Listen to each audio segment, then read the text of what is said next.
I'm Brad Barnett, Director of the Office of Financial Aid and Scholarships at James Madison University. I'm going to take the next few moments to give you a high-level overview of the process to apply for financial aid and scholarships here at JMU.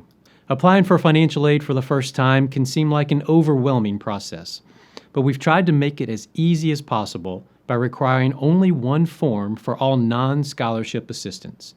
That form is the 2022-23 free application for federal student aid, called the FAFSA for short.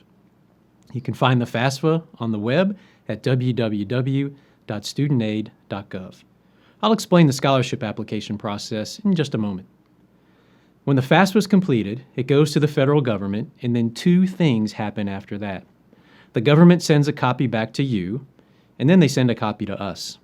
If you apply it online, then you'll receive your copy online as well. This is your opportunity to review the FAFSA and make sure everything is accurate, as well as receive some initial feedback from the government about your application. When submitting your FAFSA, make sure it gets to the federal government no later than March 1st, as that's the FAFSA priority filing date at JMU.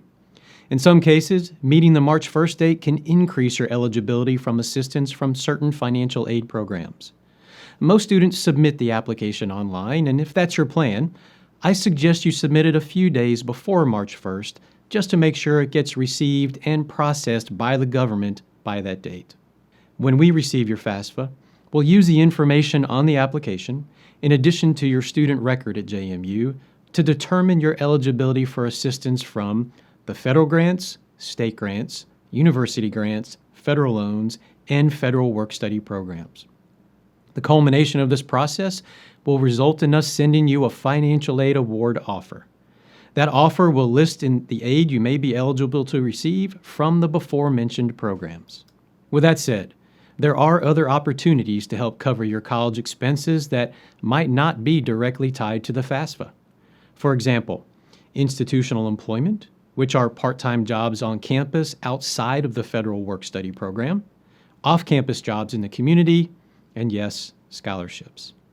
However, I should note that some scholarships do have a financial need component, and the FAFSA is used to determine need in those situations. So even if you're only interested in receiving scholarships, we still suggest you complete the FAFSA, as doing so could open the door for need-based scholarship assistance. As it pertains to scholarships, I'm happy to report that most scholarships don't even require additional application outside of your application for admissions and the FAFSA.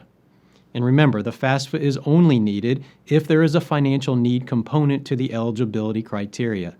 It's not required for merit-based awards. In short, the information from these applications is used to help us match students with available scholarships. However, there are a few scholarships that do require an additional application for consideration. We suggest visiting our scholarship website at www.jmu.edu/scholarships. At that site, you'll be able to see the few scholarships that require an additional application, as well as find the opportunity to submit a general scholarship application through the Madison Scholarships Hub.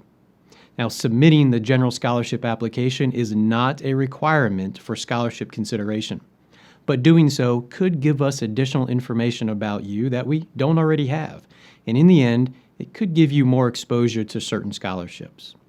So, in summary, to give yourself the greatest opportunity for consideration of financial aid and scholarships from all available programs, you should submit the FAFSA before March 1st.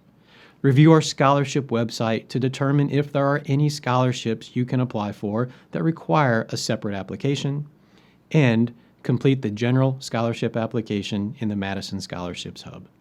One thing we do want to note as you move forward in this process is that the majority of the communication we send regarding financial aid goes directly to students, not to parents. So we recommend students keep an eye on their email for any communications from our office. In closing, we're happy to see your interest in JMU.